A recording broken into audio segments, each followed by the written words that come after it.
I'm Tony Ruiz of Gold Derby here with Lainey Wilson, who made really kind of her acting debut in Yellowstone this season, and also has a song, "Smell Like Smoke." And Lainey, I just want to start first of all. You know, country music is kind of such a uniquely American thing, and Yellowstone is the #1 show on television in America. And I'm just curious, you're kind of riding this wave of popularity right now with all the success you've had. Was acting ever a part of your long range plan? It was not like a priority of mine by any means. I have kind of always made a promise to myself though that if an opportunity came up where that meant I got to share my music with the world, then I was going to take it. So I dove in head first. I mean, I was brand spanking new at this. The closest thing I'd ever done to acting was I impersonated Hannah Montana for 5 years, like middle school through high school. I did birthday parties and fairs and festivals, but it was a completely different side of my creative brain, I guess you could say.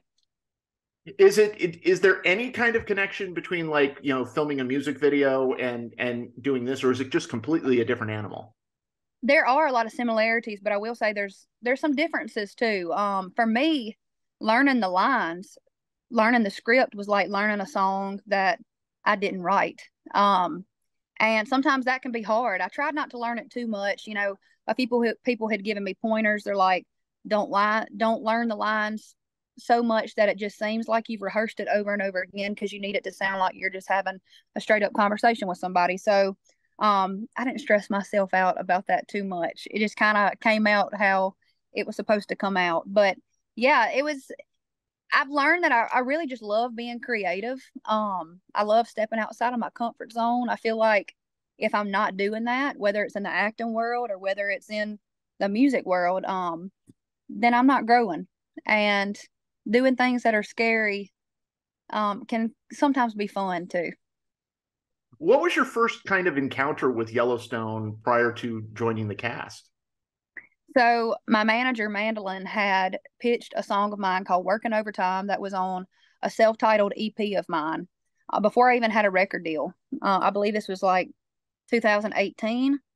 And the show picked it up. It was in the second season of the show. It was when the bull was busting into the barn, which is still one of my favorite scenes of all of the seasons.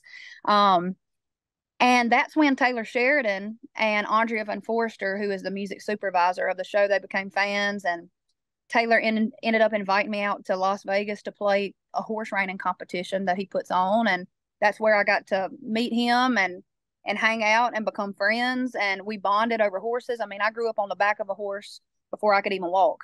And we just had a lot in common. And it was kind of like a mutual respect for each other. So shook his hand, exchanged numbers. He was like, keep sending me music. I want to help you any way that I can. And he ended up putting a few more of my songs in season 3. And I noticed that it really did introduce me to a lot of people. People were coming to my shows being like, I found you through Yellowstone. And it's crazy to think that a soundtrack to a show is really that beneficial. But when I'm telling you, Yellowstone's it has changed the game for me. And I think Yellowstone in general has changed the game for country music. I think it's kind of made it cool again, which it should have never not been cool. Well, it's also, I think, made, I've spoken with a lot of people, not just on Yellowstone, but on 1883 and 1923. I spoke with Tim and Faith when they were on 1883. And he's really made the Western kind of popular again on television. It was so big in the 50s and 60s, and it's kind of having a renaissance right now. You are right. It is cool to see it. I mean, people are pulling out their cowboy hats. They're wanting to ride horses. It's a really cool way of life to be a part of. It's a way of life that I grew up in. My daddy is a real cowboy. And like I said, I grew up on the back of a horse. But for me, the thing that I love about that Western way of life is really the things that it stands for. I feel like, when I learned to ride my first horse, I was holding on for dear life. And I have carried those kind of things with me in the music business. When I feel like I'm about to get bucked off and I can't hold on anymore, I just cinch the reins up and I hold on a little bit tighter. So I always kind of compare what I'm doing to that. It's interesting. You perform smell like smoke in the saloon. And I'm curious, in that moment, did you kind of flash back to some of your early days, coming up in the music business? Oh, absolutely. It felt like I was right back to where I started, and the truth is, like, I feel like I have a lot of those full circle moments. And for me, that kind of just reminds me, like, all right, well, you're still the same person. You're right where you're supposed to be. Even performing Watermelon Moonshine, that was on a flatbed trailer. And the first time I ever did a Hannah Montana impersonation gig was on a flatbed trailer. So just a lot of full circle moments for sure. How is Abby? How's the character of Abby different from you? Um, she probably messes with cowboys a little too much. I think I've learned my lesson there. I have definitely learned my lesson there. I feel like we do have a lot of similarities, and the truth is Taylor did write the character based off of me. She's kind of, I kind of had to make up some of the parts of the character because I just had the script and that was pretty much it. So for me, I had dreamed up that, okay, maybe Abby is a girl who is going through Montana. She finds a crowd of people who are finally starting to latch on and relate to her music. And that's when she meets Ryan and falls head over heels. But she still is the kind of girl who would not let anything stand in her way. And I'm the same kind of way. I've had to kick a lot of them to the curb just to see some things through. And but yeah, I think, I mean, she had some makeout scenes on TV. I thought I was going to end up on the prayer list back at home. So she might move a little quicker than I would, but hey, do you, Abby? Well, and one of the things that I also love about her is exactly what you're talking about. She is not afraid to say. She has that really great line where she's like, "Yeah, I wish I was part of the dream," and she does not hold back in what she says. She don't, and I don't either. I think that's why playing that role was really easy for me. Because a lot of the lines that he wrote, I felt like I had wrote it, and that's kind of like cutting an outside song that you didn't write. I want to feel like if I do cut that song and record that song, I want to feel like I wrote it. And I know not with every acting role that I get is going to be that way, but it was definitely a blessing for me, especially with this being my first rodeo. I think it ties so great to the song too, because the song is really about, the things that we've done to get where we are, some good, some bad, and embracing that. And that's as equal a part of us. You're right. When we wrote the song, we were definitely in that Yellowstone mindset. We were writing specifically for the show, and we were talking about the heartbreak and the cowboys and the self-assurance and faith. I think those are the four pillars that I feel like Yellowstone is based off of. And the truth is that's what my life is based on too. So I have a lot of similarities with the show. I feel like when I'm watching the show a lot of the time, because I'm a big old fan of it and was before I was even a small part of it, it reminds me a lot of my family. They stand up for what they believe in. They fight for what they want. And it's really cool that I'm getting to be a part of such a huge wave of something that I don't know the next time this will happen. Well, one of the things that I've always admired about you is that in many interviews I've seen with you, you call yourself a songwriter first.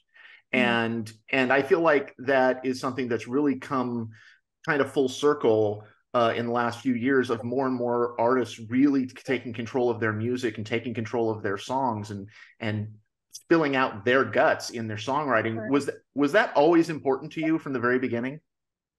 It always was. I wrote my first song at 9 years old. I wasn't always writing things that were true to me. I mean, I was 11 years old writing songs about tequila and cigarettes, but I knew that I was a songwriter. I knew that I was a storyteller. I'm from a town of a couple hundred people, and there's not a whole lot to do in Baskin, Louisiana. I mean, it's the kind of town where you call up your friends and you call up your family and you sit around the kitchen table and you tell stories and you talk about the same old stories for years, but it seems like every time you hear them, you hear them from a different angle, or you laugh at something that you didn't laugh at before, or you cry about something that you didn't cry about before. And to me, I think that's what I wanted to do. I wanted to make people laugh and cry or drink a beer, all of the above. I wanted to make people feel something. And so, and as the singing developed, how did your voice develop? When did you know that you had a really kind of distinctive voice? Because your voice is so uniquely you. I appreciate that. Um, I feel like I started finding that out when I started playing guitar, even at 11 years old. I mean, the first time I sang out in public was my kindergarten graduation. This has truly been a thing for me that chose me. I felt like I had no other option. I felt like, all right, this was a gift that was given to you, and it is up to you to use it. And I knew that at a very early age. I knew that at 9 years old when I wrote my first song, but especially when I picked up that guitar and my daddy showed me a few chords, and it just kind of opened up the sky for me. It opened up this completely different world. It gave me an opportunity to take my voices to different places that I didn't know existed. When I was just writing songs a cappella, I had a hard time finding different ways to use my voice. And so I think that's when it changed for me. Country music is so famous for people paying their dues, and sometimes it takes years and sometimes even a decade to break in. And so what sustained you during those times? I think I might be borderline psycho. I'll be honest. Looking back on it, and this is just me being completely honest. If I had known that it was going to be this hard, I don't know if I would have done it. And so that naive part of my heart and my head, is what kept me going. That faith, that weird sense of peace that I had, even when my parents drove me through Nashville when I was 9 years old, a couple weeks after I wrote my first song. I had a weird sense of peace about knowing that no matter how long it took me, that I was going to find my place within the industry. I didn't know exactly what it was going to look like. I knew what I wanted it to look like. And the truth is now it looks even better than I thought it was gonna. So it's been 12 years in Nashville, but I turned 31 this year, and like I said, wrote my first song at 9 years old. So I've been working at this my entire life, and I've dedicated my life to country music. But it truly is a way of life for me. It's been such a great 2 years for you with the CMAs and Female Vocalist of the Year, and winning Song of the Year at ACMs and Album of the Year this year. And it's also at the same time, I think it's been this kind of resurgence of powerful women in country music, to a degree that we haven't had in such a long time, with like Ashley and Carly and all those folks. What's this last couple of years been like for you? It has been a whirlwind. I'm trying to hold on for dear life. I'm getting a few days at home a year right now, and it's crazy that you actually caught me at the house today. I get to stay the night in my own bed tonight, which is, I don't take those nights for granted at all. It feels really cool to be a part of what's happening right now, because I do feel it, just like you said. There's something in the air, and I think it truly goes back to that storytelling. It reminds me of like 90s country music right now. I mean, nothing will ever be the 90s ever again. You got to move, you got to grow and change. But no matter what, the root of country music is always going to be that. And I definitely feel like we're kind of tilting back that direction, which is it's fun. I wonder, just from a songwriting, because I'm an English teacher in my normal life, I always like to ask about the writing process, and I'm curious where your writing process starts. For me, it always starts with an idea. The best idea in the room wins. If I'm writing with two other people, we kind of throw all of our ideas into a pile, and if it's something that I feel like connected to, we kind of map it out. We kind of talk about, okay, what is the overall idea? We get the idea for the hook, the chorus, and then we kind of figure out how we want to tell the stories in the verses. And the cool thing about co-writing for me is, I mean, you put three people in a room, you're going to get three different perspectives on things. And that just means that when people are hearing this song, there's going to be certain lines that people feel like, man, that was written for me. If I had just written the song by myself, maybe there wouldn't be so many different avenues where people could relate to it like that. I still think it is important to write music by yourself at times, and I still try to do that on the road and whenever I get a chance. But and songwriting is my first true love. It's what has saved my life over and over again. Even when I think about the pandemic, I mean, I wrote 300 plus songs during that time. It's truly what kept me going. And too, it keeps it interesting. I mean, it doesn't always have to start with an idea. Somebody could come in the room and have a melody, or they could be like, I want to write about this specifically. But for me, it is a therapeutic thing because I get to put myself into the shoes of whatever it is that we're writing about. So we wanted to write about that tree right there. I could feel everything that tree is feeling, and it gives me an opportunity to kind of step out of my own self and step out of my own head and my own heart. And it's just it's a big blessing in my life.